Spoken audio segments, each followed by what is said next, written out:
one nation, under God, indivisible, with liberty and justice for all. Thank you all for coming tonight. So do we have a motion to approve the agenda? Motion. A motion from Joe, Second. second by Ron, discussion. All in favor? Aye. Opposed? Okay. Public comment. This time we have a moment for public comment. Okay, no public comment. Consent items. We have a motion to approve the consent items. Motion. Motion by Michaeline. Second. Second by Gary. Discussion. All in favor? Aye. Opposed? Thank you. Discussion items. We'll start off with MNVA National Honor Society chapter. The board approved both schools going to the Minnesota Honor Society due to some changes that were being made at the National Honor Society as far as increasing the cost of the chapter and the cost of the pins and the certificates, and most of that money just gets kicked back to the principals group. And Todd and Justin had philosophical differences with trying to get the money from a school to fund another organization. And Todd, after calling different colleges, that they don't really, they look at whether the student is in an honor society, but as far as which honor society didn't have a bearing on admissions. This year, when MNVA was having their Minnesota Honor Society induction, some of the students and parents who were there expressed their dismay at not having the affiliation with the National Honor Society anymore, because they said that most of the kids that we have in our online school who are going on, that are the National Honor Society kids, are looking at schools outside of Minnesota, and in most cases outside of the Midwest. And so therefore they felt that having an affiliation just with Minnesota was a negative for them, where they felt that having that National Honor Society designation would make them more marketable to those colleges outside of the Midwest. Angela said that they asked if they could do fundraising, and she said, looking at the cost, it's about $350 for the chapter affiliation with National Honor Society, and then the pins and certificates. She said, if it's possible, she would prefer MNVA to have the National Honor Society designation. And she said she understands that the board's decision last time was for consistency. But since the students at MNVA tend to not lean toward Minnesota schools, and historically the Houston high school kids have stayed in the Midwest. We've had very few that have left the Midwest. It's probably a different clientele as well. But I said I would bring it up to you, and I would let you know her real hope is that the board would allow MNVA to have the National Honor Society charter again. And I support that, but I also told her that it is a board decision. So in your opinion, is it really, I mean, I'm fine if we change it, I have no big deal, but what you said about limiting kids, I mean, is it really a big deal? I mean, I'm not saying my kids are all going to stay in Minnesota or the Midwest, and I wouldn't want to do something that in actuality was hurting our local kids as well. So if you think that that's a valid reason, then we need to analyze if it was a good choice here. Otherwise, I have no problem if parents want it. I have no problem. I assume it comes out of the MNVA budget. It comes out of the program budget. I mean, but I guess we need to know if we're hurting our own kids by not allowing them to have this one-word difference between the two societies. My middle daughter attended school outside of the Midwest, and I got a chance to talk to the head of admissions about the applications and what they were really looking for. A lot of the schools that, the schools with a higher profile look at the GPAs and already assume that the kids are in some type of, if they're in an honor society, it really doesn't have as much bearing.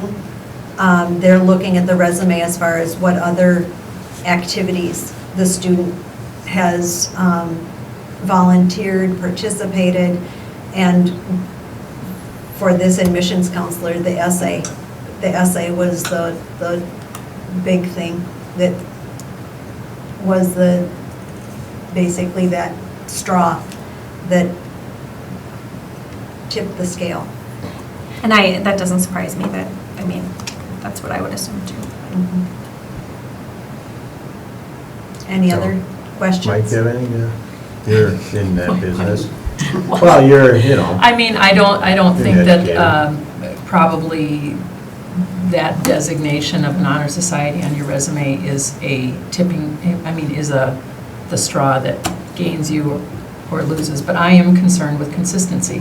I mean, we are one district, and I personally favor having a consistent policy, or knowing if it's common in public school districts with multiple high schools that they individually set their own honor society policy based on their perceived clientele. Because I think our local clientele has just as much ability to go outside of Minnesota in the Midwest as the online. And I know, I think you said Mr. Lundberg had researched this, and, in terms of the cost, I mean, it says here the cost is sort of a spit in the bucket.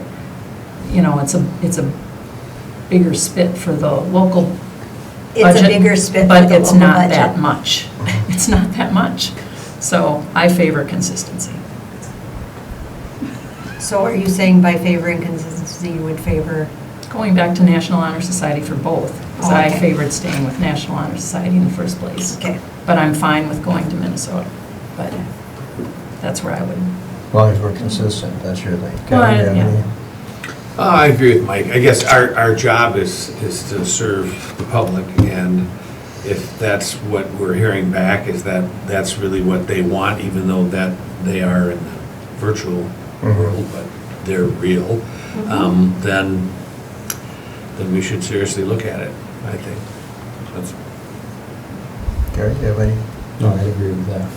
I mean, that was and the only thing when Todd talked about it, he made it seem like there was no difference. One or the other, it really didn't matter. If you were in an honor society, you were in an honor society. It didn't really pertain to which one you're in. And But it at the same might time, not you don't want to matter. hinder anybody. Right, it doesn't really matter for the admissions, but it's the perception of those students and their parents. Right. And what we're And what I don't dealing want to with do is more I don't want a parent to look and say, well, they don't have an association with that group, which may limit us having children come to our school because of that, Right. which I don't want to do that. Right, That would be my concern, that if somebody looked up and said, well, they're not associated with the National Honor Society, why would my child want to go there? Because they have to be in order for my kid, in their minds, to go to wherever. But, and that's, Joe, you have any?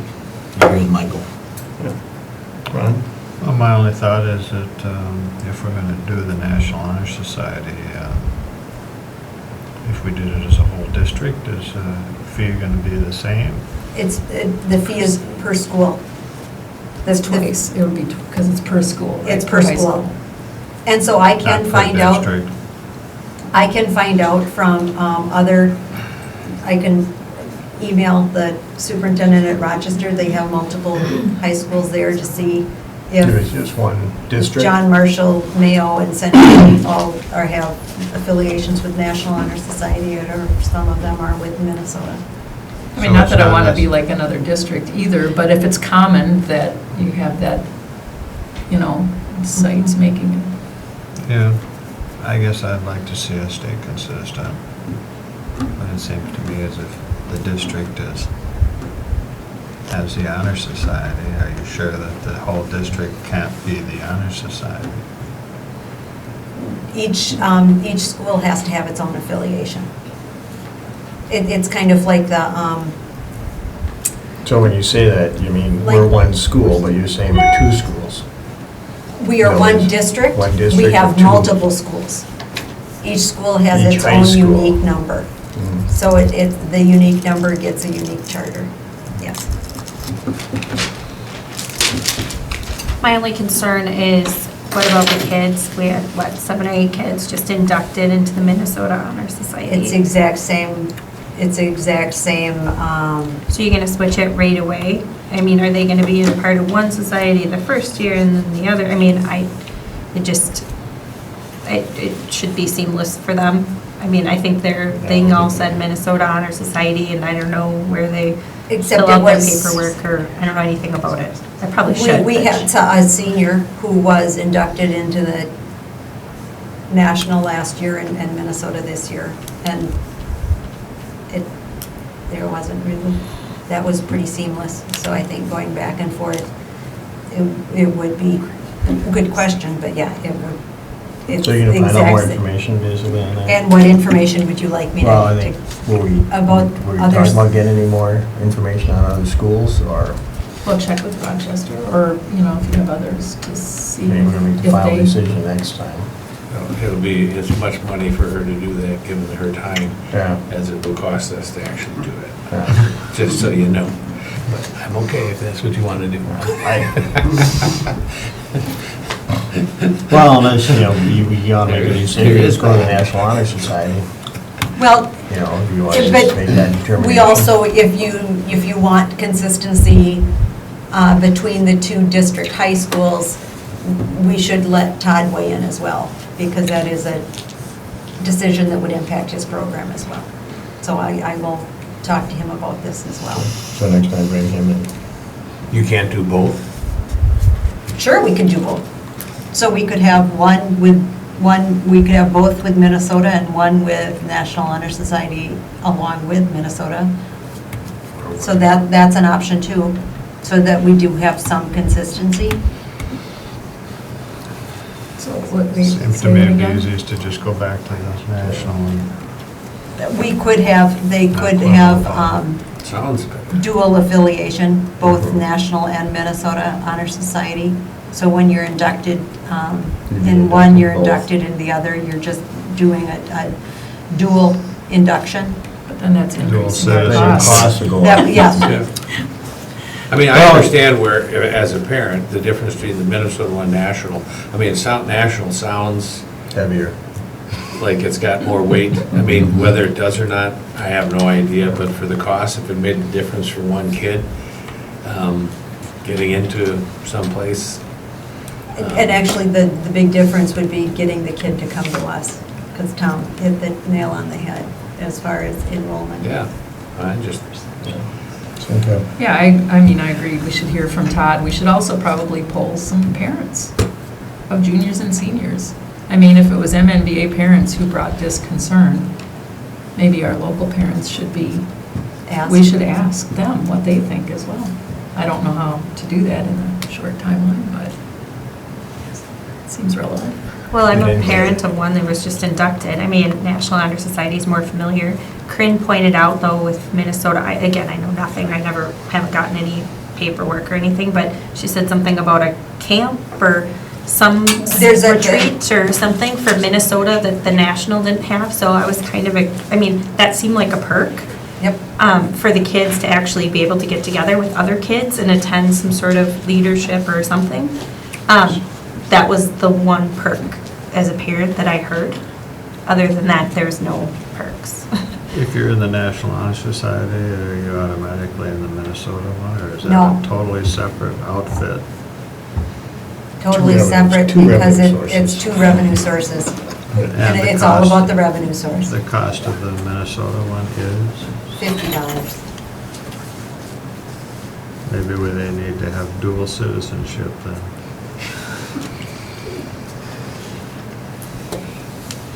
Okay, so we'll have Todd come back and talk. Okay. Okay. Any other thing before we move on? Are we gonna vote on this at the next meeting then? Yes, yeah, because I needed to know what other information was needed, and I know that you guys also needed to kind of mull it over, because it's coming out of the blue. Yeah, and Todd felt pretty strongly about the Minnesota one, so. Yes, he did. Okay, facility update? The house and garage are down. So far, I have no idea where the vermin went. Hopefully not to the neighbor's house or into the preschool. It came down, They had enough notice, so they probably got their bags packed and left. the vermin, or not, or the neighbors. The vermin. It came down scarily quickly. Well, as it should have. It was, wow, there wasn't a lot holding that together. I'm just, after watching the warehouse fire at Oakland, I'm just happy that that wasn't our coverage. Except our inhabitants would have been squirrels and mice. But if we plan on building a garage, if we plan on building anything on that site, we have the preschool lot, which the lot 402 actually comes very close to where that house was. And the house was on lot 410.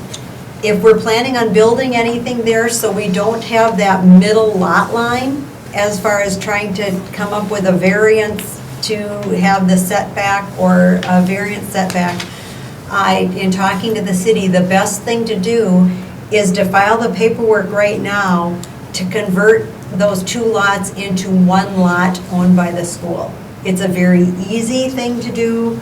I have looked up, so I know the taxing district, the section, the township, the range, the plate numbers. I know what plate number they're going to be confined to, but I didn't want to sign this without having the board approval to combine the two lots into one. Is there any cost? None. I just have to fill this out and zip it up to SHAR at Houston County, and it's, as long as the paperwork is filed, it's taken care of. Sounds like a no-brainer.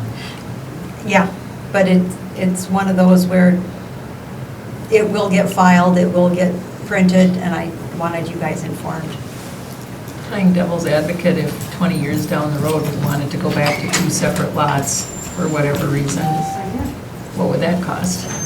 That would have a filing fee to separate them into two lots. If we wanted to sell one lot off, that would be a, Just we have to do the legal right, unhitching. right. Yep. But right now, if to plan to build anything on that lot, anything of any size that we would want would probably either come right up to the existing lot line or go over it. So it doesn't make sense to not do this right now, even though we don't have firm plans yet about what, if anything, we're going to put there. And a variance, how much does that cost if we were to not do that and to apply for a variance instead? Filing for the variance, if I remember correctly, right now is $55, plus you have to have the hearing, and if the neighbors have a problem with it, the variance doesn't need to be granted. So there's no guarantee that you would actually give the variance, even if you paid the $55. Thank you.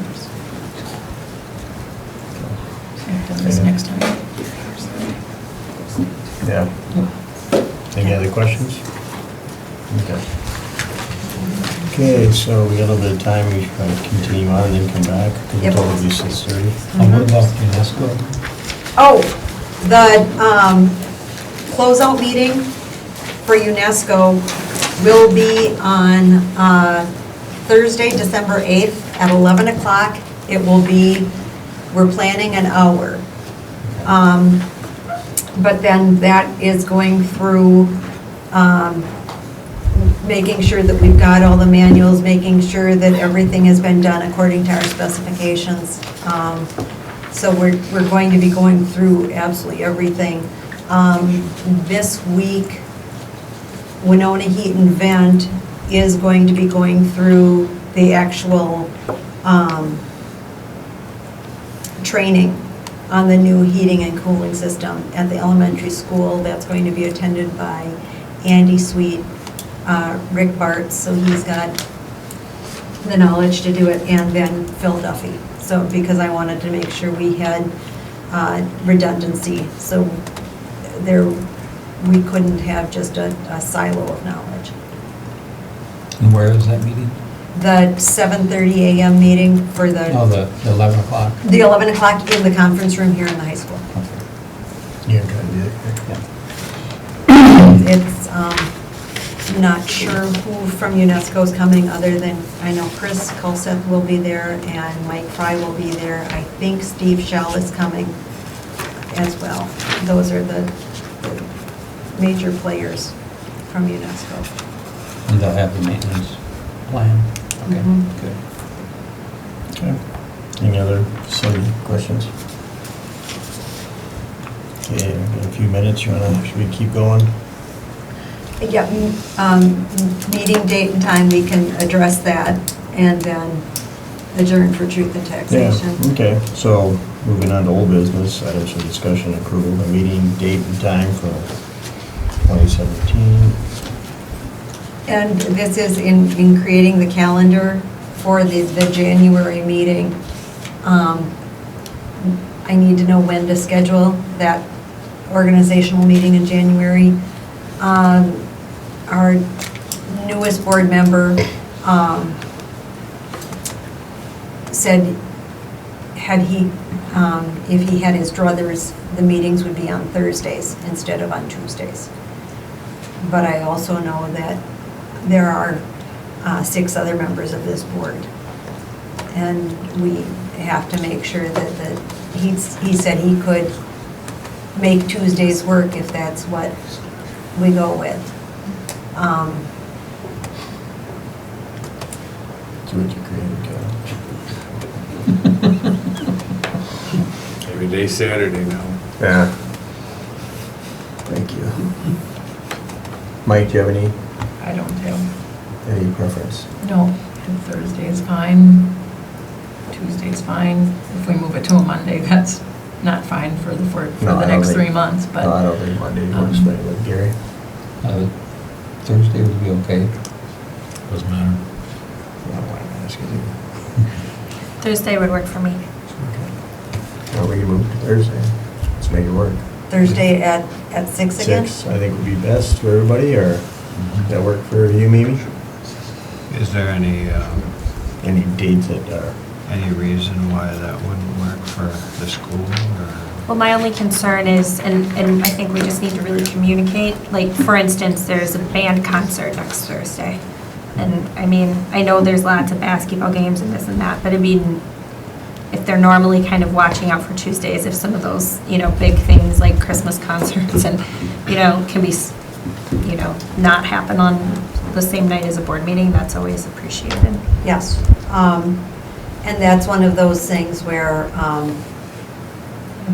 by having the whole year calendar, Christmas concerts for next year can be planned around that set calendar. But just for the ease of the meeting, on that organizational meeting, I need to have something put together first. The only Thursday that's a conflict, Would be Thanksgiving. Thanksgiving.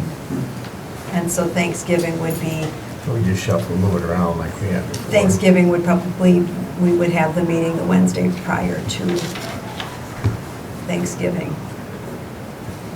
Sorry. Well, we're certainly not going to have it the Friday after Thanksgiving. How about the Tuesday? How about Tuesday? well, we set the calendar. You're just looking for the date for the organizational meeting Yeah. and establish the year. Right. Yeah. And so if there's a one-off that doesn't work, we can discuss it at the organizational meeting. Okay, so let's plan for Thursday, 6 o'clock. Okay, Okay. that would, Okay, so at this time we'll adjourn to go to our Truth and Taxation meeting. And Okay. we'll reconvene for. Motion to adjourn. Do we have to adjourn this? Yeah, Kevin seconded? got Kevin second. All in favor? Aye. Opposed? Okay. Gwen, you're on. We have to call a meeting to order. Oh. Sorry. I don't have it written on here. It's not written, Okay. it doesn't happen. Oh, okay. It's called Truth and Taxation meeting to order. First, welcome to everyone who came. Hopefully, those who came saw the sign-in sheet at the table and signed in as a guest here tonight. And we welcome you to this public hearing. This is for taxes payable in 2017. So that would be, most of you got your proposed tax statement for 2017. Once again, that's proposed. The final tax rate for the Houston Public School portion, that school portion will be set at the December 20th meeting. We're not setting it tonight. This is the time for us to have a hearing and public comment about what is heard. So, what will be covered in this agenda is just how the tax rate is actually computed, how the state comes up with those numbers, how the county comes up with the numbers, information on our district budget, and information on the proposed, we call them scenarios, as far as what the tax levy will be by board authority. And the public will be given comment at the end. However, as I'm saying something, if I'm blowing through something very quickly and you have a question, I spent a lot of years as a teacher, that I wouldn't mind a hand up or a, hey, what do you mean by that? That would be fine. So, it's all based on the fact that the Constitution of the federal government is mute to education, and so it's left to the states. And so we've got the legislative body has to plan for the funding mechanism for public schools. It seems like every about 20 or so years, they really change the way school funding is computed. It basically started in 1971 with the Minnesota Miracle to try to get taxes and funding more equalized, and then we had another kind of pseudo miracle in 2013, which really changed the school funding formulas again. But that's, it's all by taxes. That's how we get our school funding. So the state sets the formula to determine the school revenue, and the state sets the tax policy. The state sets the minimum amount schools can tax and the maximum amount. And the state authorizes the schools to tax and request a referendum. You noticed that in the last election, there were a lot of bonds and operating referenda that were on ballots around the state. That's by state authority that school boards can request to put those on the ballots. By September 30th of this year, we had to set what our maximum amount would be according to the maximum amount that the state set for us. And now we have, by the end of this year, we need to set what our actual amount will be. So your proposed taxes are based on that first amount that was set in September. This is the general revenue is based on inflation. You'll see that we've got this, we're just taking more and more in taxes, and the state's paying less and less. So that's the amount coming from the federal funds is decreasing, and so then the state has to put in more. That's, seems to be the case for almost everything. We've got 5 different funds that the tax dollars go for. The general fund, that's the lion's share. Then we've got food service fund, that's for the breakfast and lunches that are served on site. The community service fund, that's community education. The construction fund, which it's for construction projects, not including the long-term facility. Long-term facility maintenance is in, okay. If it's for construction. That's, the long-term facility maintenance is a new funding source, so we're still kind of working through that one. Debt service fund is the other one if you've got outstanding bonds that need to be repaid, and we do have some bonds that are out there. So those are our 5 funds. This is our current budget that was approved in June of 2016. So you'll see the 5 funds listed there. That there's that construction fund is part of the maintenance that we did this year. The let's see, estimated fund balance. You'll see that at the end there's the fund balance that we need to, by board policy, need to keep at least 5%. This is basically a pie chart that shows the different components of our revenue by fund. And there's the general fund, as I said, is 98%. Next slide. Once again, state aid is 90%. Property taxes are just 4% of our budget. Federal sources, and federal Department of Ed dollars come in with some special education funding and other funding that is not covered by state. And then the other that could be grants.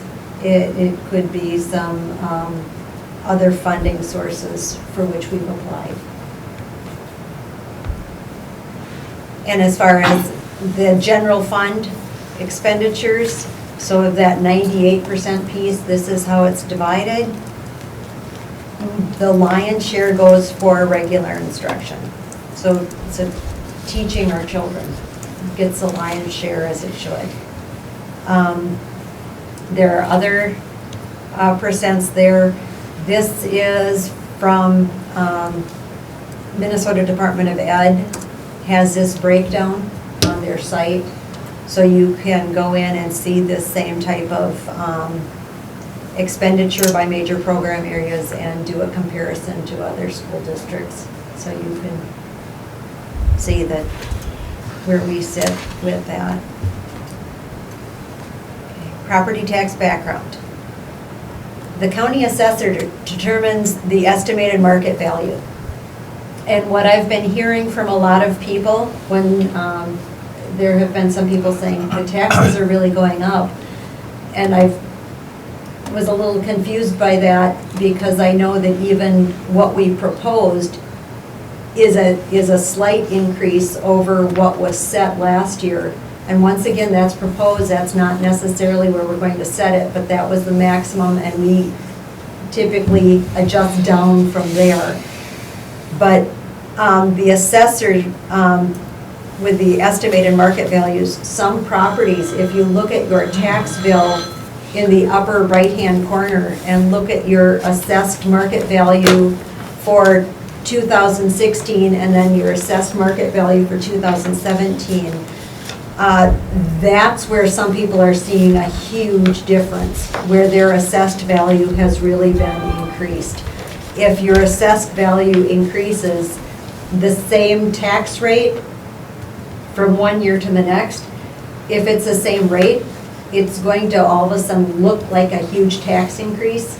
And what the increase is just basically your property values have gone up. If your property values go up, your tax is going to go up. So that's one of the things to look at with that. Can I, Yeah. that's not necessarily true, but the county assessor too does not determine the estimated market value really.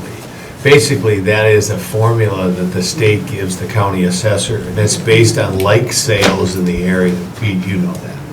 And so when a doctor bought the property right next to mine at a huge, I mean, he paid a lot of money, guess what? It was a like property similar to mine, so that value goes into the formula, and the state says, so the assessor then looks at the sales, comes to the average, and if the average doesn't please the state can actually come down and say, no, you're gonna raise that by 10%.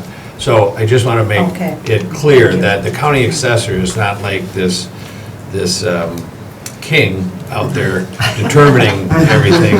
He also has to deal with all of the state formulas and mandates. So he's the one that implements He what the state He implements. gives. Okay. And so you're basically saying, don't kill the messenger. Well, he just does his job, so Pete's got a question. Yeah, and a little bit more added on to what Kevin said. They tend to throw out the high and the low. They always throw that out. And they also throw out any I can't remember what word, there's a word they use for it, but sales that they can't use are if you sell to your brother Right. or your sister or a family member, Not you have to throw those out. Those cannot be considered in the calculations. So- And they use the high and low if they have the average. And one of the problems, quite frankly, in a small community is if there's not a lot of sales, they gotta use them. And particularly on commercial value, because, you know, when you think about Houston, how many commercial buildings have sold? And so there really isn't a lot of like property, so that's a tougher. Right, and that's where the farmers got really upset for a while there, because ag values on cropland, remember, they're always a year late. People forget that when the assessors do their assessment, they do it for that given time. Well, then, that's your assessment, that's your taxes the next year. Well, now when croplands have gone down in value, it isn't going to be necessarily reflective right away for that owner of large cropland. And when the prices became very exorbitant, when they were up in that 8,000 an acre, that really skewed everything, you know. There was just a sale just the other day now, it hasn't come through yet, that was over 10,000 an acre, because a neighbor wanted the land. Well, fortunately, that one I'm sure will be thrown out, due to the nature of how it was arrived at, so. Craig? So legislature sets the formula, and we kind of discussed that one already. And then the county auditor calculates the net tax capacity for each of the parcel properties. The school district, as you're going to be seeing in our chart, we use tax rate, a decimal number. When you go to the city meeting, they use a percent of the taxable market value. And so both get at the same number, but we have found that in using the rate, it's a better way for the community members to actually see the true impact of the taxes.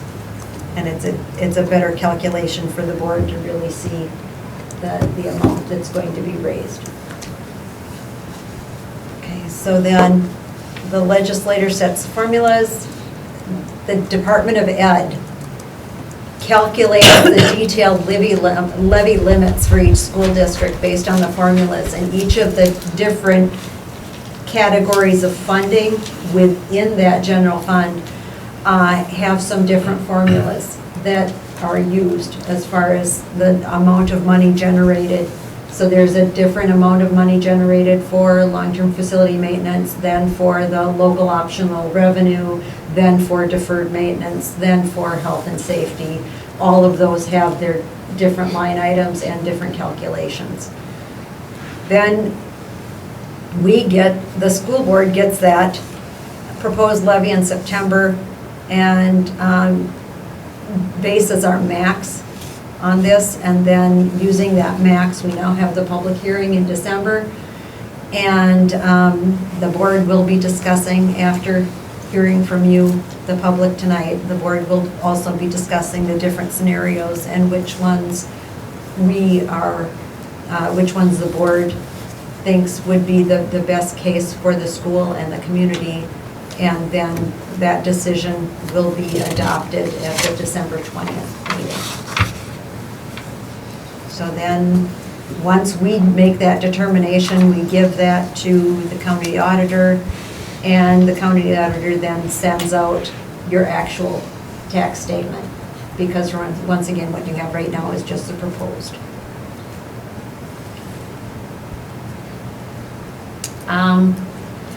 This year's levy includes payments for the bonds for the long-term facility maintenance projects that were taking place.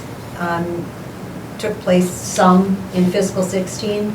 So we finished some of them before July 1, and a lot of them we did starting in after July 1. So that goes into 2017 because our calendar year ends June 30th.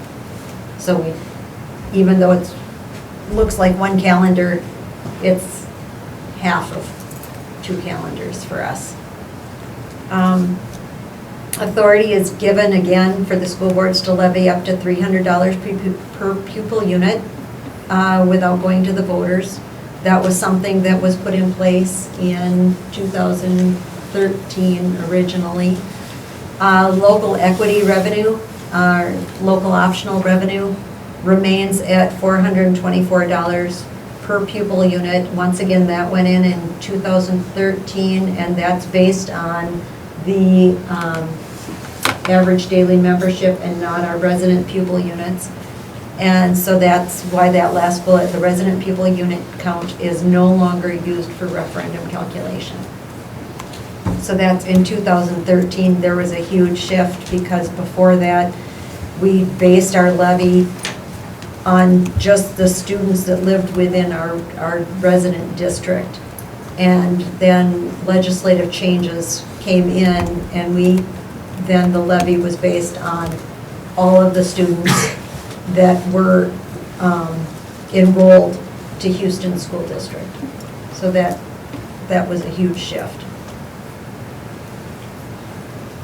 And that's also why in most other school districts, they just levy to the max.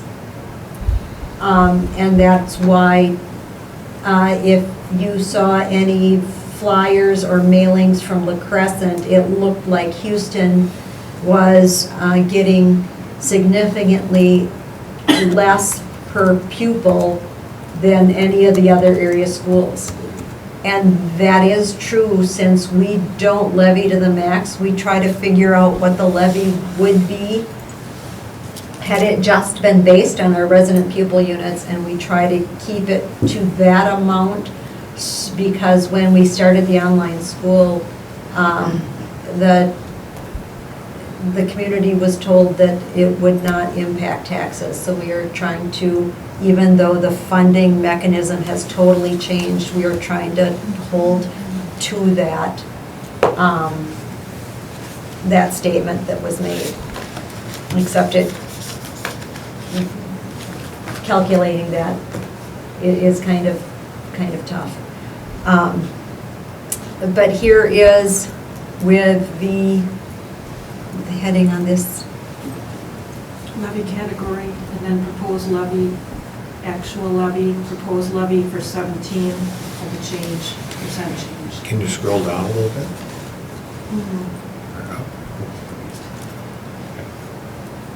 Let's see if we can read this. Oh, There.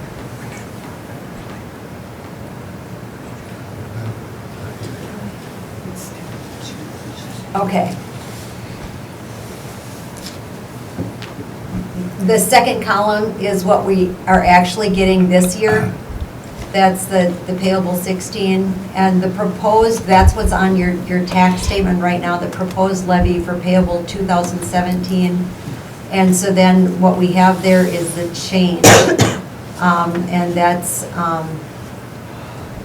the rate change in that case is currently our tax rate for payable 16 is at a 0.59. This shows a percent change of a 0.66 in place of a 0.59. And once again, that is as high as it possibly could be.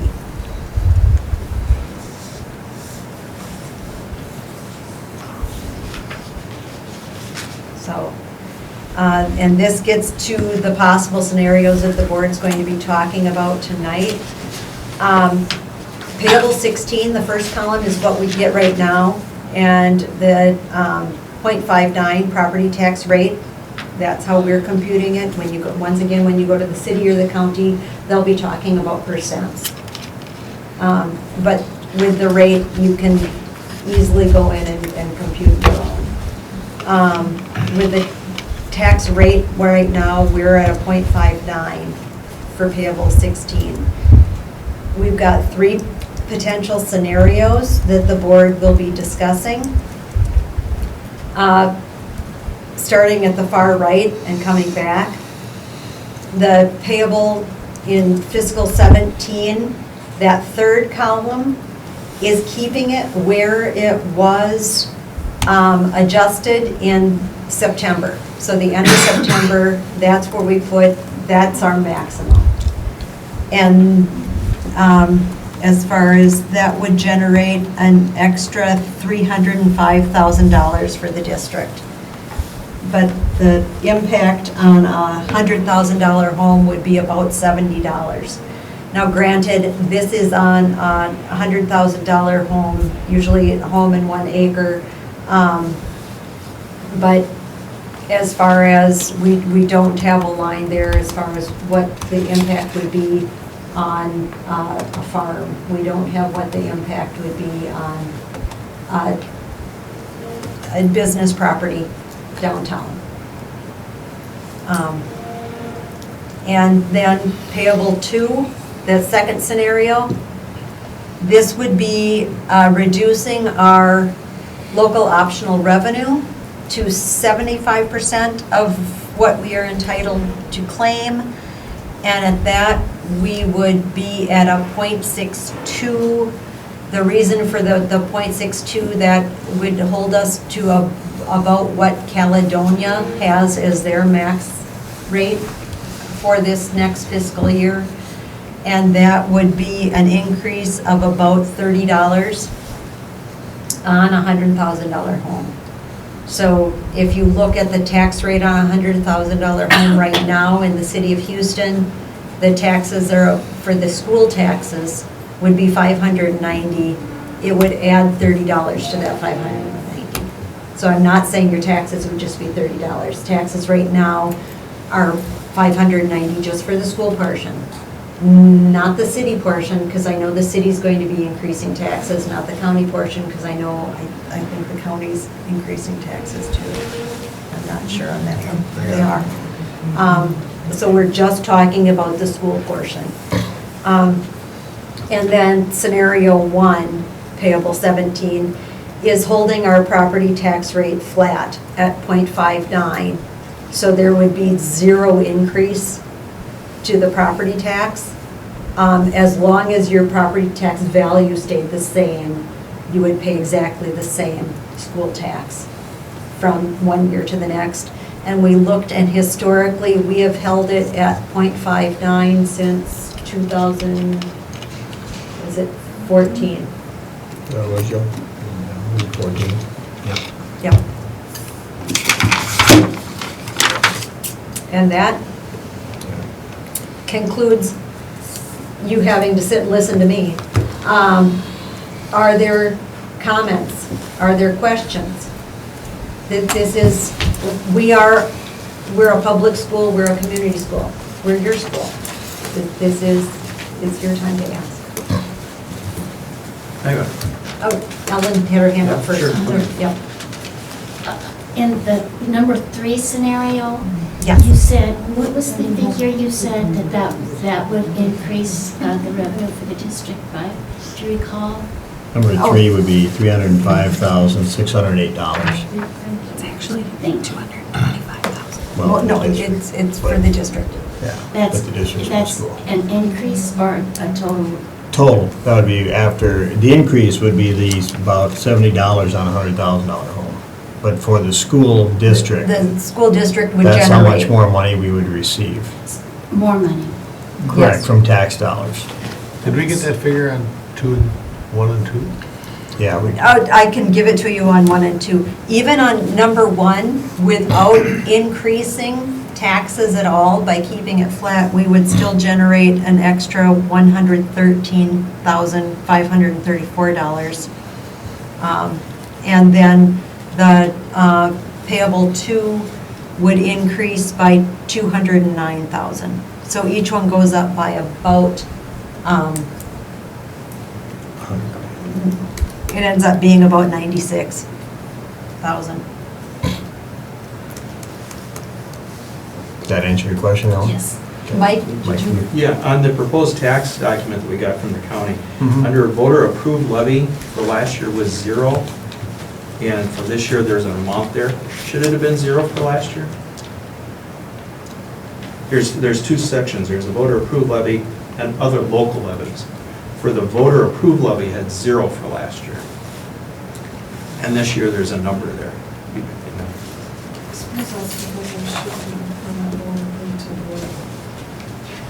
But now this year there was an adjustment, because they go back 2 years on their adjustments. And so they're shifting it from the voter approved referendum to the board approved referendum. That was a change that they made about 3 years ago, Okay. where it gave this school board the authority to levy up to $300 per pupil unit. Okay, Without going to the voters. Before that, we had a voter-approved referendum. okay. And so, last year, we didn't have an adjustment in that voter-approved, but now this year we do, because they have to go back 2 years and adjust for every, and so I'm guessing by next year, all the adjustments should be done, and we'll go forward with voter-approved at 0. Okay. It's kind of confusing, but. will that change, Gwen, after we finalize? Pardon? Is that just because it's proposed at this time, that there's a number there, or will No, that? it's because. they're behind at the Because state? when they make changes to the rule, they still have to go back 2 years and make adjustments. So Mhm. when they do the levy calculation for the school, it's the current year, and then it's adjustments for the prior year, and it's adjustments for the second prior year. And so they're still catching up. So it's stuff to that when it was happened the 2 old years method. ago. And next year, that should completely go off of it then. So, I'm But- still confused but- why there wasn't any last year, though. Well, If they're always 2 years because there was no behind. adjustment last year, so the first prior year last year, there was no adjustment. Now, this year, they're going back 2 years and there's an adjustment. Okay. Seems But weird. the voter approved has an amount, and then the board approved is almost the same amount negative. So the net result is 0. It's all in the formulas. Because on mine, the value of the home was flat, stayed the same both years. Okay. And it generated 15% increase for the school district in my taxes. Really? But that Oh. percent is gonna be based on your total, so, No, that's just the school portion. right, Okay. but are you basing it on just the school line, or are you basing it as a percent of your total tax? No, just the school line, how much Just the school line with your proposed should have been 11.9% because that's the proposed, the percentage change. That we put in Portion. September. Right, that we put in, Yeah. that was the max, that's 11.9, that's the absolute top that it would be. Right. So That's then right. if we adjust it back down to the rate of .59, then the property tax percentage change should be 0. Right. Right. Yeah. If you- Like I said, right now it's showing 15%. Yeah, again, that's because it's proposed, we had to put a number No, in but it there. should have been. It should have been You're saying it should have been. 11.9. Oh, that is But- 11.9, yeah, but it should have been. each- There's something else going on Each parcel line is there. calculated separately.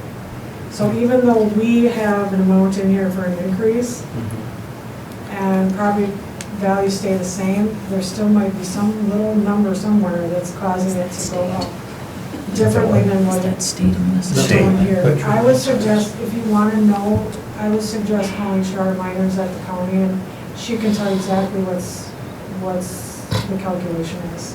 Okay. And Gwen? tell you where the numbers are coming from. Yeah, the other thing, Mike, I mean, your increase, because your assessed value didn't change, assessed value, I'm not sure if that came the way I thought it was, but that is not a determinant of what you're gonna pay in taxes. So your value, let's just take, if an entity like the school approves a budget of $1 million, so that $1 million is gonna be spread out over all the property, right? So your assessed value is your piece of that pie. But if your assessed value stays the same and someone else's goes down, that's when you're gonna pay more. You see what I'm saying? So it's not, and I think that's what you're seeing there. Because I can't, 11.9 was the proposed here, so there had to be another factor. And I think that factor probably is that other assessed values went down, and because yours didn't, your piece of the pie got a little bit bigger. Does that make sense? Yeah, but it's fairly significant for a town our size, to have that much of a change. Yeah. Well, it's added on to the 11.9. Right. So the real difference would be the 3.1. Right, but that means there had been 3.1% fall in values in other homes. Right. Yeah. I- But that That's why includes it not means- other homes, it includes all of the taxable property in the school district. But I would suggest if you have a question, Sean will be able to just pick it apart and tell you exactly what's happening. Do you have some? What is your projected budget? What, you know, the needs of the school as we look forward? I mean, this generates X amount of dollars Right. in tax.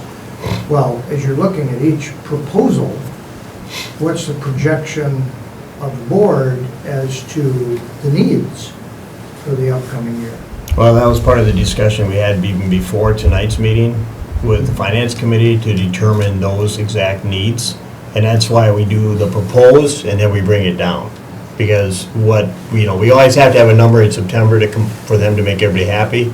And then, like I said, the meeting we just had before tonight with the finance, we went through this line item and we have some more determination to determine what we need to keep our school. So is that how you arrived at the 11.9? No, the 11.9 was just you have to come up with some number to give the state. It has to be in by a certain date, and they always tell us to max it. And that's kind of how we come up with a number, and that's why we have these discussions to clarify what we're doing. Because like we said in the past, since 14, we haven't changed our number. It's always been .59, we haven't gone up. So what we try to do is try to maintain that, but we also have to maintain the school. So we have to look at, okay, what are our needs next year? What do we need money for because of cost? And like Corinne had said earlier, when Ellen was asking, even though we are, if we stay flat, we're still gonna increase revenue for the school through other entities because of the way their formula is, of $113,000. So as a board, if we determine that's all we need, that may be what we decide on. But as a board, if we sit down and say, well, we need this, this, and this to cover our cost, we may have to go to a different scenario. And that's part of the discussion. The other thing is it's cost of living increase because it's just every year supplies Right. are more expensive. We also are looking at the fact that this is a negotiation year for virtually every group other than Local 70. So every other group is negotiating this year. And we know that they will also be looking at cost of living and requesting cost of living Your increases. difficulty at the county level, if you look at the whole picture with everyone, is the fact that our county population is going down, which, hurts everybody because you have less taxpayers and entities paying tax. I mean, because that number goes by households and things like that. The other factor that enters is business properties. There's been a reduction in business properties, which pay a large portion by comparison to the residential. And then you have the entity of new housing, which can really pick up and stimulate and lower the taxes for the rest of us, by generating more money there. And so if new housing isn't where you need to have it, or you hope to have it, then, so all those have an effect for those of us sitting out on this side that have to be a portion of that tax that you are arriving at. Yeah. Well, we're on the same, we Yeah, may be you on are this too, side, but exactly. we all are paying, Yeah, you have property we tax. see the same thing, so that's why we, Yep. and that's how we look at it, it's like our checkbook, because I have to pay taxes just like everybody else here, so all these factors, believe me, we saw the same increases and changes, so. What, Tim? Except Donald Trump. Oh, He's smart. But if I might, for a moment, this will be the last time I have an opportunity to do this harangue. For 20 years in public service, I've had to deal with this. Since 1988, untruth in taxation has been what I call this.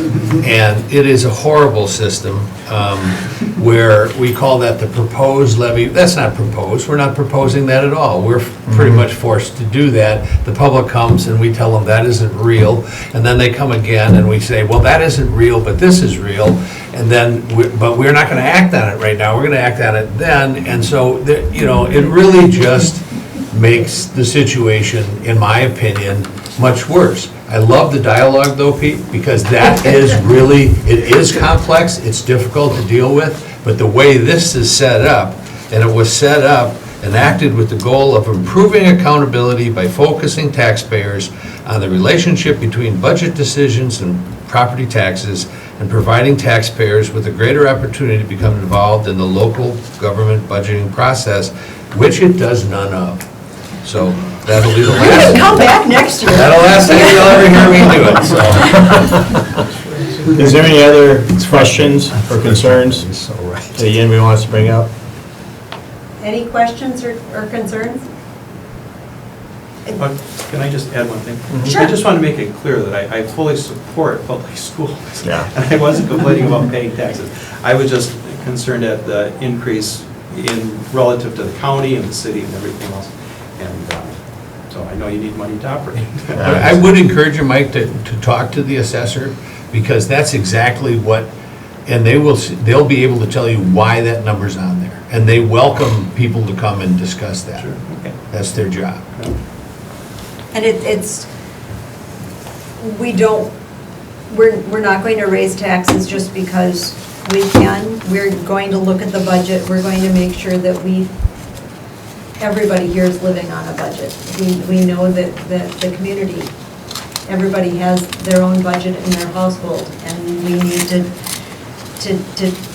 treat the money that we're getting in that same fashion. So we're going to be very frugal, but we also want to make sure that we are providing the best education possible for our students.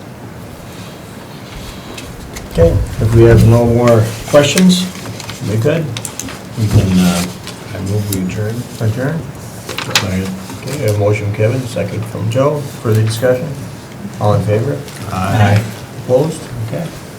I need a motion to reconvene to our regular meeting. Motion by Joe. Second by Ron. Discussion? All in favor? Aye. Opposed? Thank you guys for coming. Thank you for coming. Okay, Oh, yeah. next thing on old business, discussion. So I have a question right away, Tom. On the meeting day and time, there were some other issues on that information sheet that I think Corinne wanted Oh. some input on, so Okay. maybe we haven't quite finished that. Okay, did you have more on that? It was on committee, questions on committees, or do you want to wait and Well, talk and it's about just, that? would, Or yeah, we should, wait till should, January? well, it would be nice if at that January meeting, I could have a tentative schedule that we could approve. That's what we've typically done in the past, instead of trying to create one at that meeting.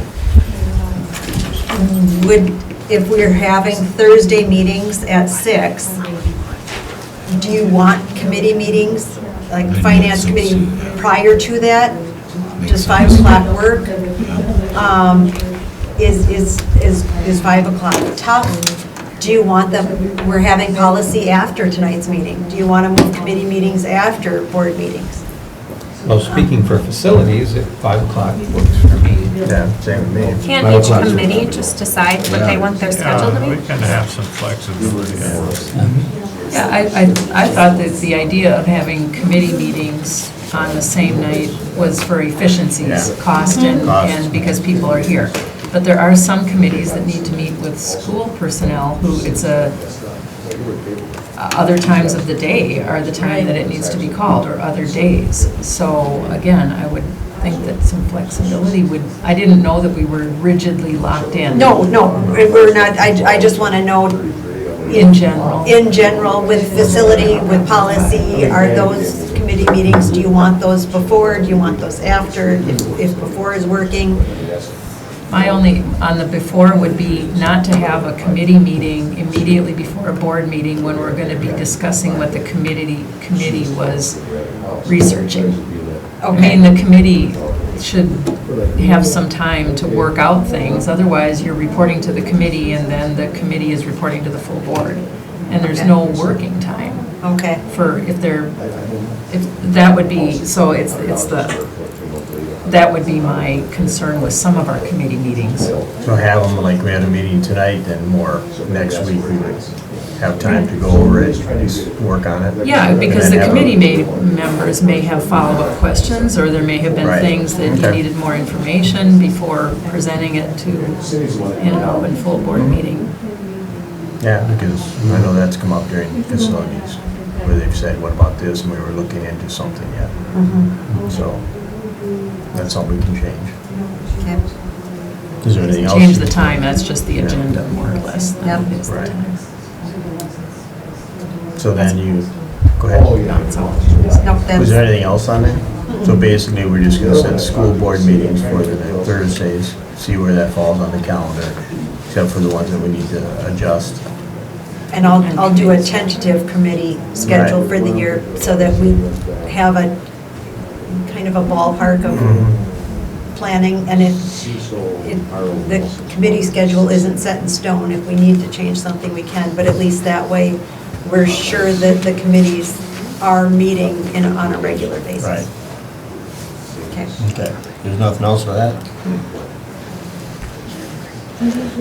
Okay, so 2017-2018 football cheerleaders request. We had them come in last board meeting and request that we continue. Second. We have a motion, we have a second by Amy. Discussion? All in favor? Aye. Opposed? Okay, great. simple enough. New business, items for discussion. Moving right along. Exactly. Rah, rah, let's just move on. Yeah, gosh, Kevin, stay on this, okay. New business, items for discussion and approval. K-12 final payment, I go, we're at the wall now. For fiscal year 16. Typically, this would have been just in the payment section of the consent items. However, due to the size of this one, I knew that it would get pulled off and you would be asking questions about it, so I thought why not just pull it off right away and have it as its separate line item. This is the 30% payment for the last fiscal year. With the accrual-based accounting, this is standard operating. It took us a little while to get to this final dollar amount. We knew the final dollar amount, but it took us a while to get K-12 to agree to the final dollar amount, and that's, it's basically because we changed finance people so many times. At So- K-12. At K-12. No, this finance person has already been told today that she can't leave, so. So do we have any discussions? Well, I'm just wondering, Gwen, there was a time we were in arrears, so we've been caught up now, right? I mean, several years ago, we were always sort of, that final payment seems like we were sort of, It kind of went into February sometimes in March. Yeah. So But it we're- was always for the current year before. right, but so we're kind of It's, riding the wave yeah, where we and should it's be. getting better. It seems It's like good to it make your always takes payments so on long to time. get it, between K-12 and us, you know, very- Okay, that was part of the delay. Is part of the delay also, Gwen, is there discussion on, what in fact they think they're owed as opposed to what we think they're owed? I mean, there's always in every contract kind of gray areas, and they may think, well, you got the revenue for this, we deserve some of that or whatever. It's not so much that, they've never argued with what is in the budget or what is in our expenses. It's more just the fact that why wasn't it caught sooner? Why are we off this far? And that's more of what it is. And so they're kind of trying to go back and see where the disconnect was and what caused it. And then when you have brand new They've people, never argued- it makes it They've even never argued worse. about what we have in the budget Or the how, fact that they have to make the adjustment to get to that amount, so. They're very good about it. and now with Yeah. the contractor who's working on our account, is being very open to changing some of the formulas that have been pre-programmed into the spreadsheet, because that just doesn't fit the way that Minnesota Finance works. And so she's really been willing to work with us. And we've been This is a meeting. K-12 person. Well, she's a contractor hired by K-12, which makes me nervous because that makes me think that she's not going to stay there long. And I'm hoping, because she's getting it, and the person who is also meeting with us is her direct supervisor, and he gets it. And so I'm very optimistic that we're finally going to get to the point where the formulas that are being used on their end will allow us to not have the huge discrepancies. But it's been a work in progress to get us to that point. I'll move it, Mr. Chair, given that they get it, and Okay. before they don't get it, we better Move on. Okay, we have a motion? I'll second it. Okay, Mimi seconds it, okay. Discussion? All in favor? Aye. Opposed? Okay. Acceptance of the OO. All three were going to be here today, however, at the last minute, Josh Norleen could not attend today. However, this is on you don't all have to be sworn in together so we can do the oath with the two got elected? I'm gonna have to leave, so. Let's do it. Okay? That's right. I want to know how you did it. Oh, Photographer and everything. Yeah, you got every picture. What do we do? What do we need to do? okay. Stand up? Stand, don't you? Yeah. He's trying to stagger the press. Oh. Pictures. What See are you, we Joe. standing for? I don't know, are we supposed to stand? Go stand together by the books so that Yeah. I can get you the Here's same the- picture. I do. Have you swallowed? Swallowed? Is it the same one I got off Yep. MSBA, or is that different? This was from MSBA. Here, I have their names too. Yep. Yep. And so it gets, Yes. yep. Okay. So read it, raise your right hand. Read it and leave. Let them take pictures. Look pretty. Can we do this? We're just reading this. The acceptance of office first, and then the oath of office Can you second. sing it? Can we read them together, or do we have to do them one at a Smile for time? picture. You may do this in tandem. Or in the library? Oh, sorry. Perfect. Okay, Okay? We're reading it together? sure. I hereby accept the office of School Board Member of Independent School District Number 294 for a term beginning the first Monday in January 2017 and expiring the first Monday in January 2021. Oofda.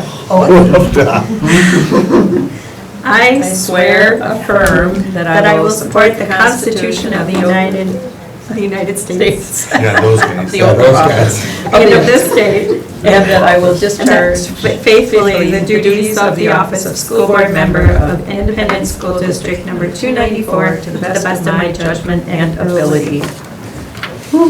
So who gets to swear this week?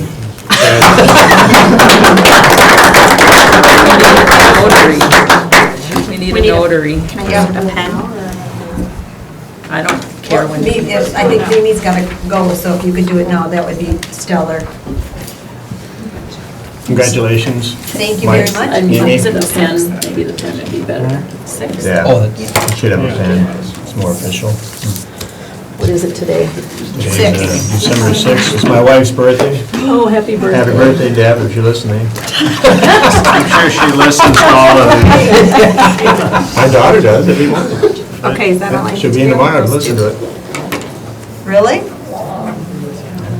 Audrey comes in and listens to it every day. Why, I don't know. Kevin, what are you peeling up some? Oh, I'm preparing. For your exit or what?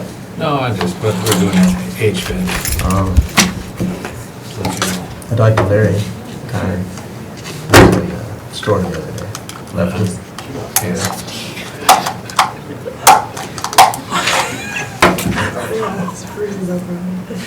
yeah. Because we did a building for him up in Hiawatha, out there in Winona. Okay, you have everything you need for me? Health building that he's building in Solomonland. Sneak out. We didn't have Yep. appliances in his group that he's part of. See you, Mimi. You said Larry Connery? Yeah. Yeah, he's in the Hiawatha something for mental health. Oh, is he on the Yeah. Hiawatha Mental Health Board? Okay, because I was on there for 16 years. Yeah.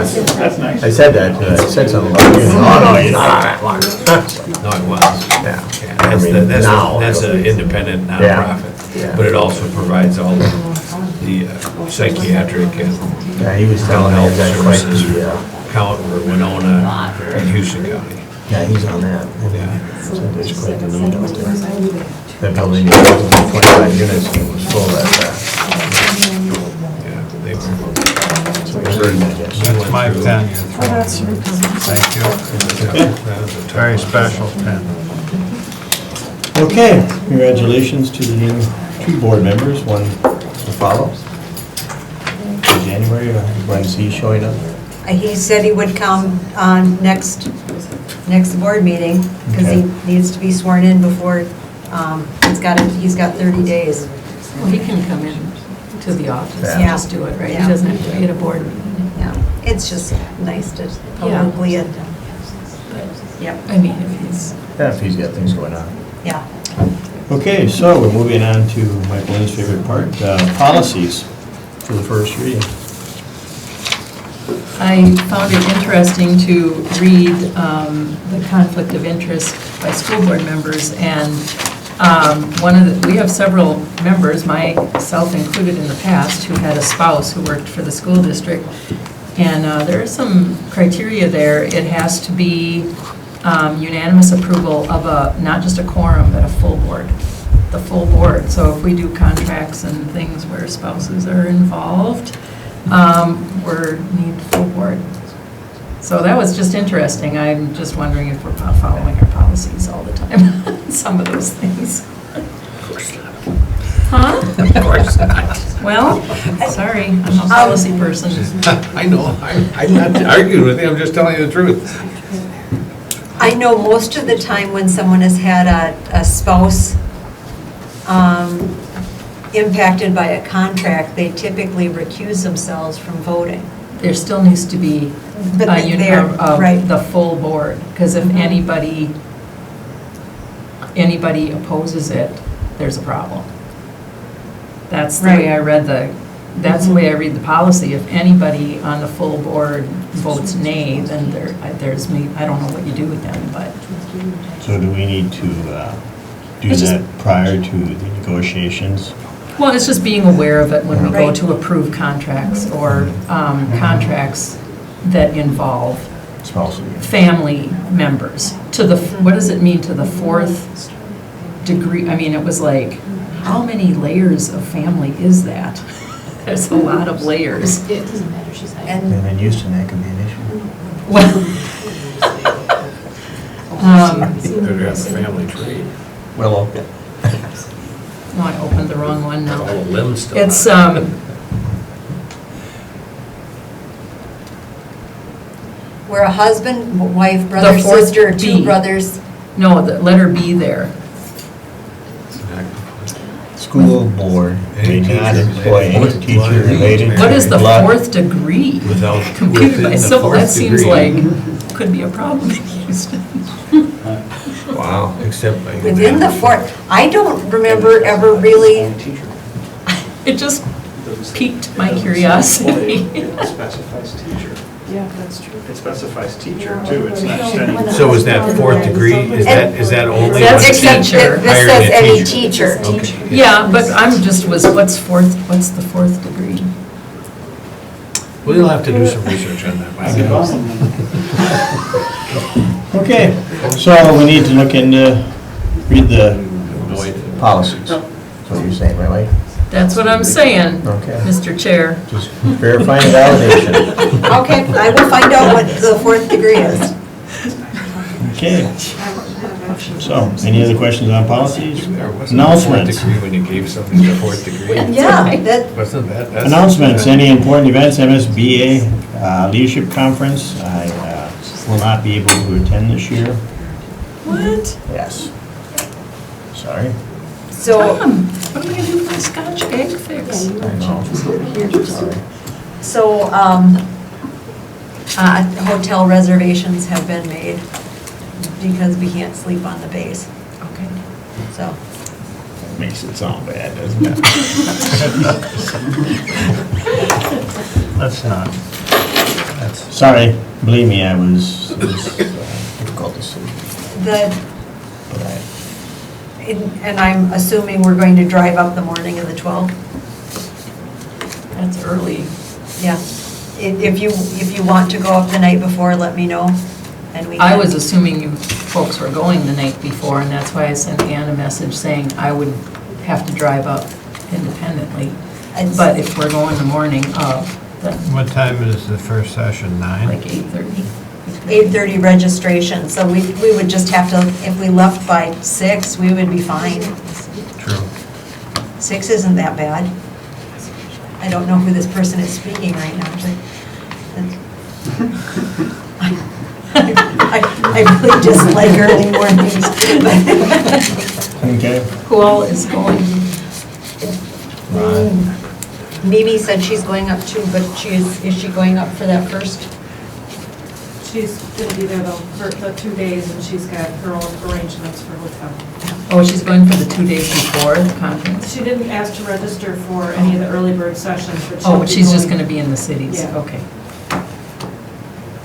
Okay, thank you. Sorry. Damn, I'm bummed. I feel bad.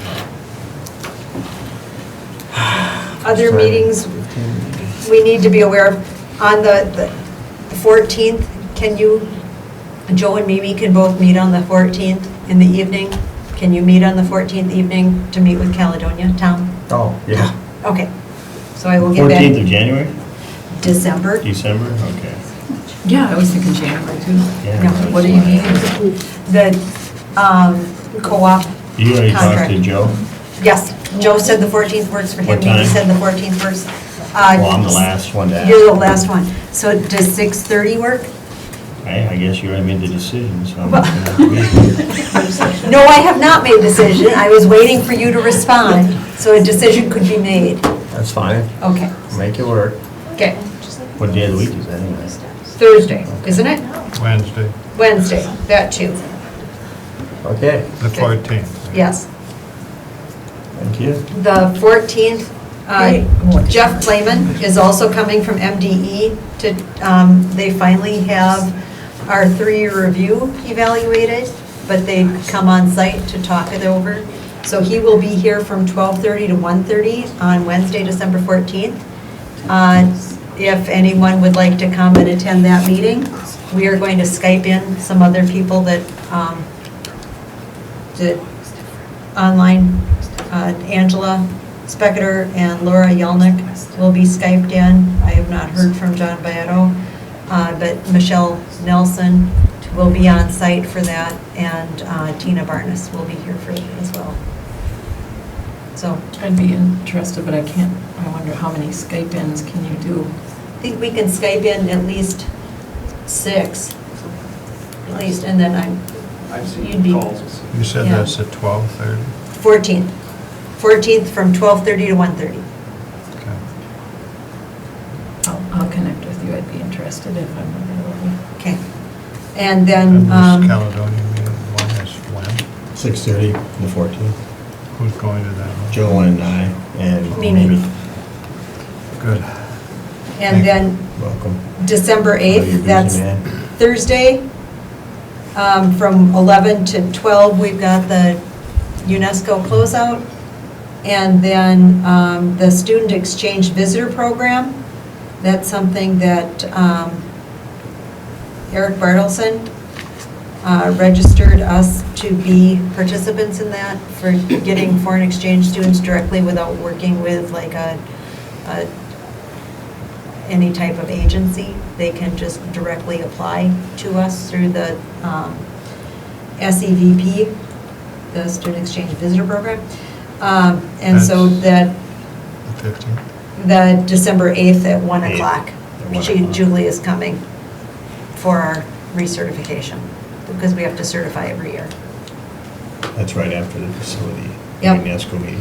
So I'm just giving you an update on, December must be the time when agencies want to do the year-end checks. Okay. Okay. So anything else on that? So this MDE review thing is, That's the review that we That's had to have next Wednesday. submitted by August 1st of this year. And then they said that they would give our results within 30 days. And so now we got them. totally lost. When is that meeting?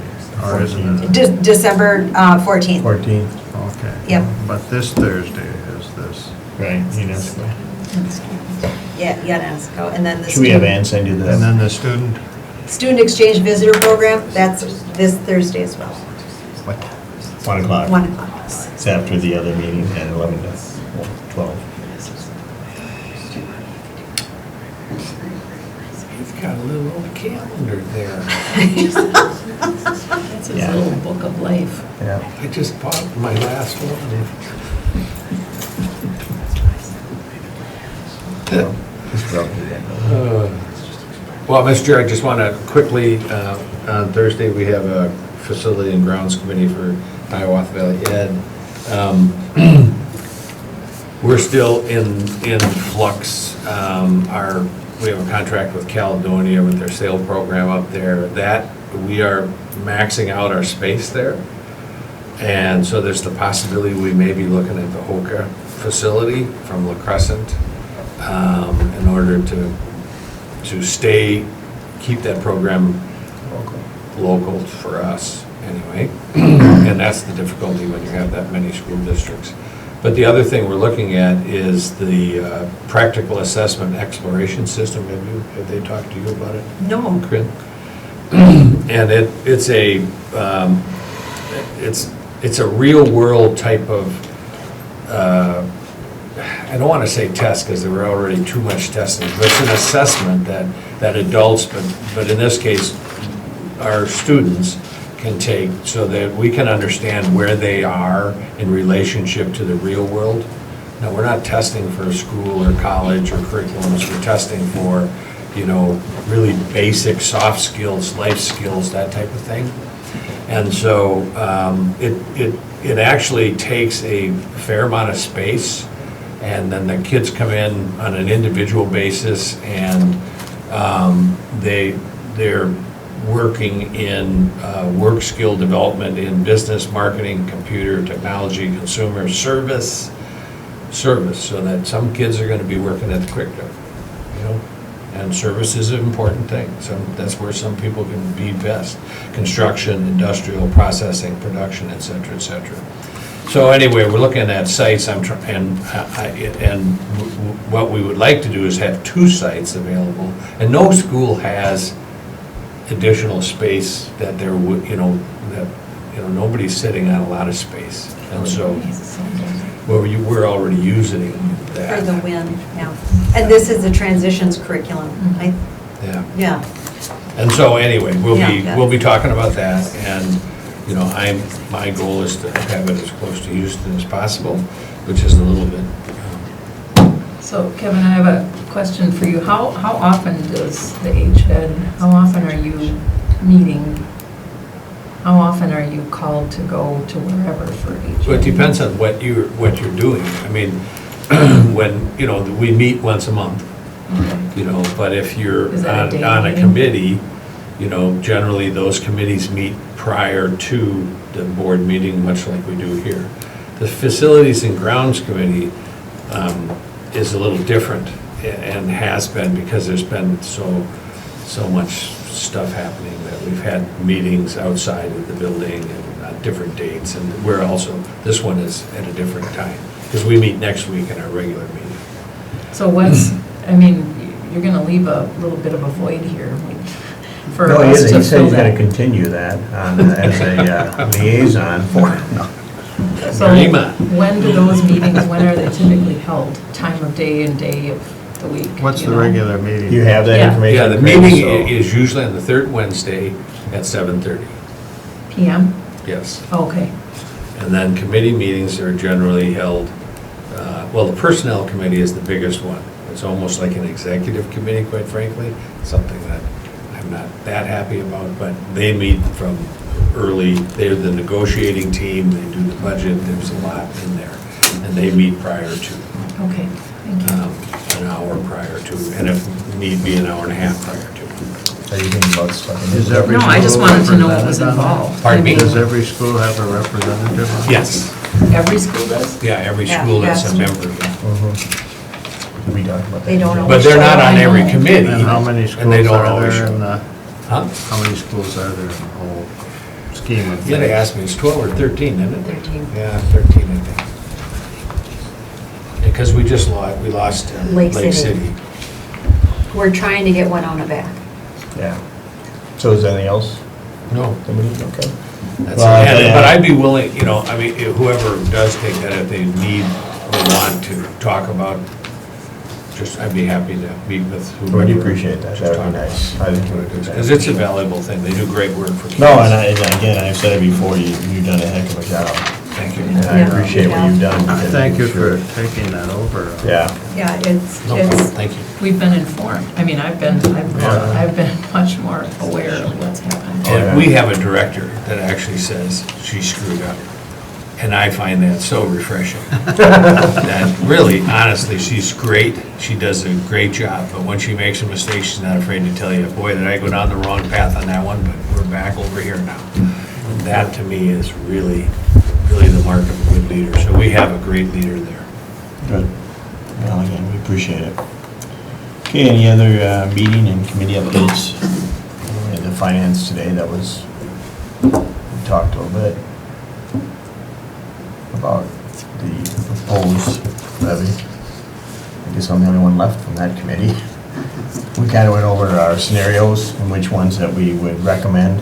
We talked a little bit, and Gwen's going to get us some more information on that to discuss, right, Gwen? For that, and then we have to make the decision at the next meeting. Some of that information include, I'm sure you've already put in future budgetary expenses. Correct, yeah. We've had that part of the discussion. Some of the discussion was, as we talked about when we talked earlier, as far as negotiations coming up and cost, and, you know, what do we need to keep doing what we're doing and not fall behind? What does that number have to be? So that's, when we have our next meeting, we'll have a recommendation, we have some ideas and thoughts. As we know, because we've been talking about this since September. So, and the numbers haven't changed since nothing has September. changed on our side. It's just, we have a few more things that we had questions on, that they're gonna give us some information on, so we can make a good call, or a good recommendation, I should say, to the board on which one we would go with. So, is that about it, Gwen? Nothing else that we went off? We did talk about the final payment, just so the Yeah. finance committee, if they had any questions about how that number was calculated, they could dig into that a little more.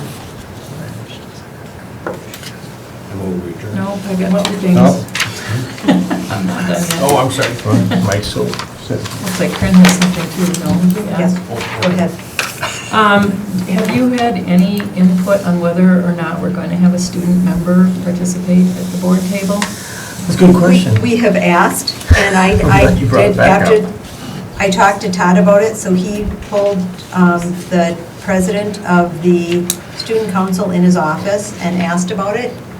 And she looked at him and said, really, when did either one of us have time to come into the board meeting?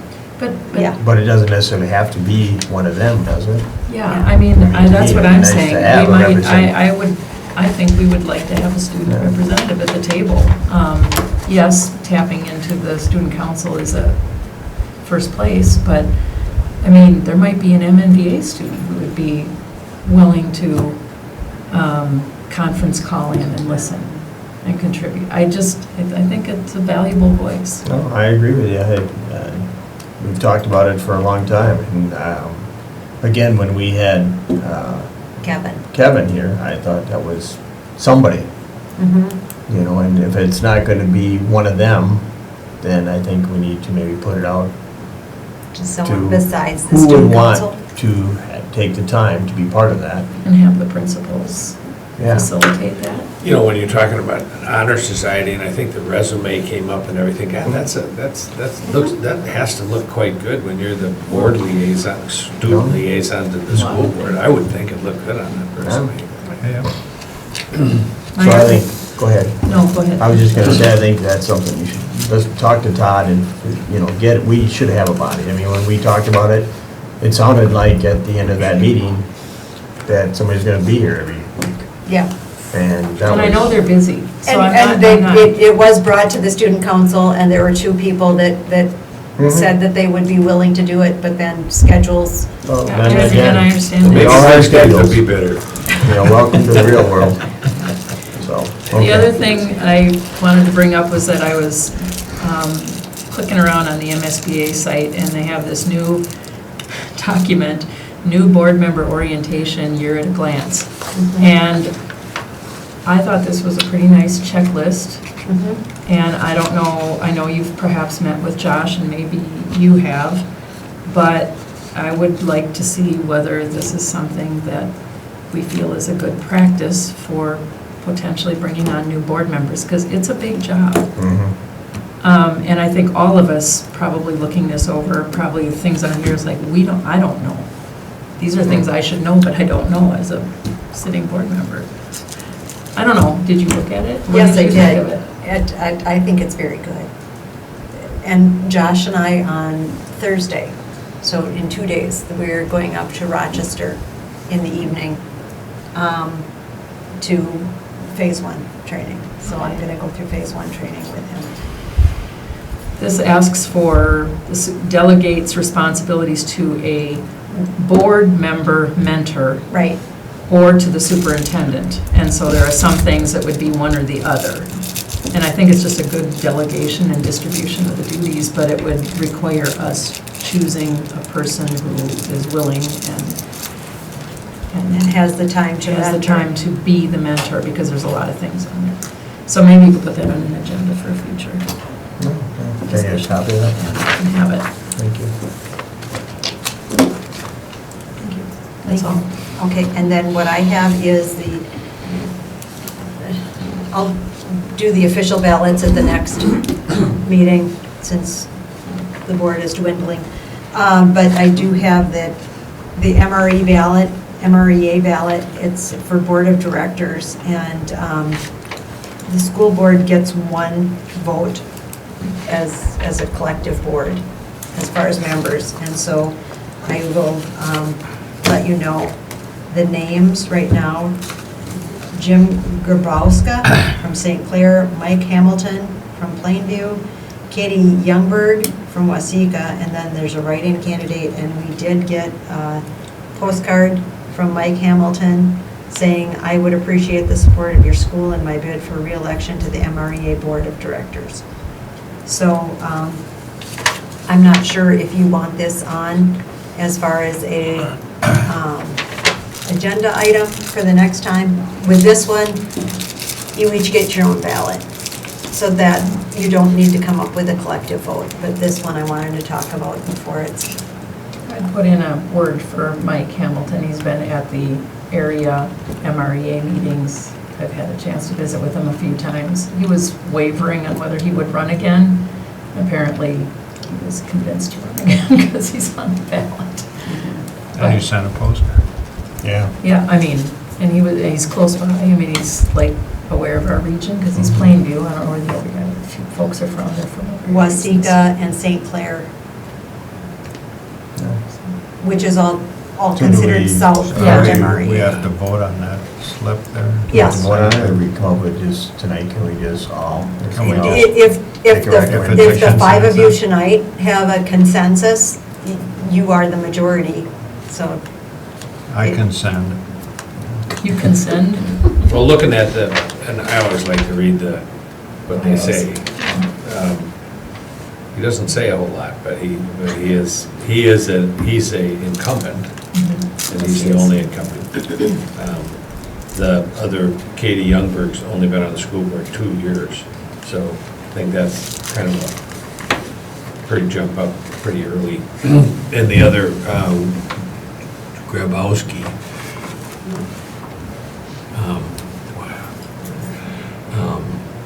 8 Don't years try to that do he's something been on. with it.